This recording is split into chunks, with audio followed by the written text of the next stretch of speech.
नमस्कार. आज आपण पेरुमल मुरुगन याची एक कादंबरी आहे अर्धनारी.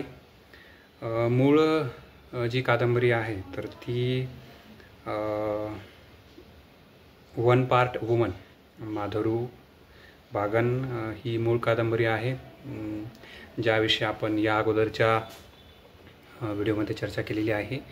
या वन पार्ट वुमन ही जी नॉव्हेल आहे, कादंबरी आहे, तर तिचे दोन सिक्वेल, तिचे दोन शेवट मुरुगन यांनी लिहिलेले आहेत. त्यापैकी त्याचा जो दुसरा जो एक पार्ट आहे अर्धनारी, तर ट्रायल बाय सायलन्स या इंग्लिश ट्रान्सलेशनवरून त्याचं हे मराठी ट्रान्सलेशन करण्यात आलेलं आहे आणि ते केलेलं आहे डॉक्टर सुचिता नांदापूरकर फडके यांनी.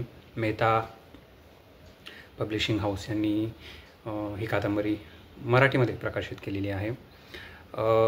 वन पार्ट वुमन ज्या ठिकाणी संपत आहे की काली आणि पोन्ना यांचं एक आनंदी जीवन असतं, पण सर्वच जण फसवून त्यांना मुलासाठी एक चुकीचा असा एक निर्णय घ्यायला लावतात किंवा ते काम त्यांना करायला भाग पाडतात, पर्टिक्युलरली पोन्नाला. आणि जेव्हा कालीला माहीत होत आहे की उत्सवाचा जो शेवटचा दिवस आहे, तर त्या दिवशी पोन्ना तिकडे गेलेली आहे, एका काय म्हणे आपल्याला परपुरुषासोबत दिलेली आहे. ती वापस जेव्हा येते तोपर्यंत कालीलाही हे जाणवतं की सर्वांनी आपल्याला फसवलेलं आहे आणि पोन्नालासुद्धा ही जाणीव होते की आपल्याला फसवून तिकडं पाठवण्यात आलेलं आहे. आणि यामुळे काली आत्महत्येच्या निर्णयापर्यंत येतो. आणि पण वेळीच त्याची आई येते आणि त्याला त्या कृत्यापासून काय म्हणूया दूर करते, बाजूला करते.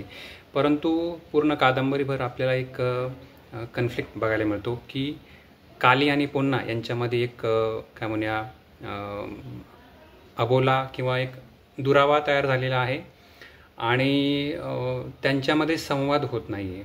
आणि या म्हणजे एक असा काळ होता की त्यांना एकमेकांशिवाय काय म्हणूया जमत नव्हतं, करमत नव्हतं. ते फार एकमेकांसोबत वेळ घालवायचे किंवा गप्पा मारायचे, बोलायचे. पण हा जो काही एकूणच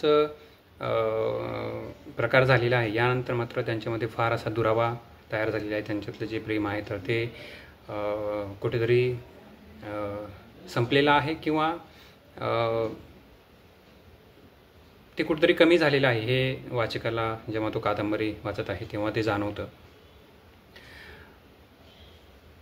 सर्वच जण ते शेती करणारे लोक आहेत आणि दिवसभर जेव्हा ते शेतामध्ये काम करत आहेत वेगवेगळी, तर तेव्हाही एकमेकांकडे ते फक्त बघत आहे. त्यांच्यामध्ये एकाही शब्दाची जी देवाणघेवाण आहे तर ती होत नाही आहे. आणि एक प्रश्न इथं निर्माण होत आहे की हे सर्व जे ह्या गोष्टी ज्या चालू होतात तर त्या चालू होत्या मुलासाठी, मूल हवं आहे यासाठी. परंतु ते सर्व करताना या दोघातील जे प्रेम आहे तर ते मात्र संपलेलं आहे किंवा त्याला काहीतरी एक आपण असं म्हणूया की एक दृष्ट लागलेली आहे. मग आपण काय मिळवलं याचं आत्मचिंतन दोघांचे जे नातेवाईक आहे तर त्यांनी ते करायला हवं.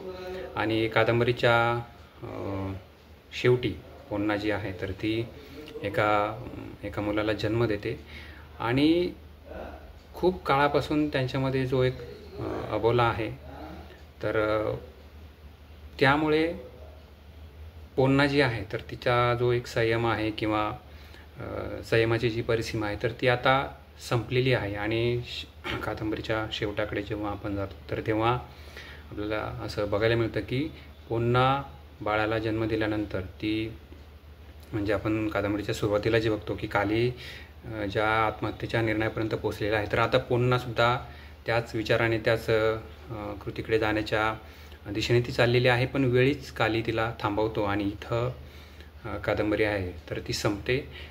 यातून आपल्याला काय म्हणूया शिकण्यासारखी म्हणा किंवा लक्षात घेण्यासारखी गोष्ट अशी आहे की समाज जो आहे किंवा नातेवाईक जे आहे यांचे प्रयत्न जे आहे किंवा काय म्हणू आपण त्यांना ज्या ज्या गोष्टी ते करत असतात एखाद्या कुटुंबासाठी किंवा एखाद्या जोडप्यासाठी की ज्यांना मुलं नाही आहे, हेतू जरी चांगला असेल पण त्याचे परिणाम किंवा कॉन्सिक्वेन्स काय होऊ शकतात याबाबत मात्र ते फारसा विचार करताना आपल्याला दिसत नाही. त्यामुळे इतकं सगळं करून आपल्याला जे गाठायचं आहे किंवा जे ध्येय होतं मुलाच्या बाबतीतलं, तर ते मिळवताना त्याची जी किंमत आहे तर ती मात्र फार मोठी दोघांनाही ती मोजावी लागली.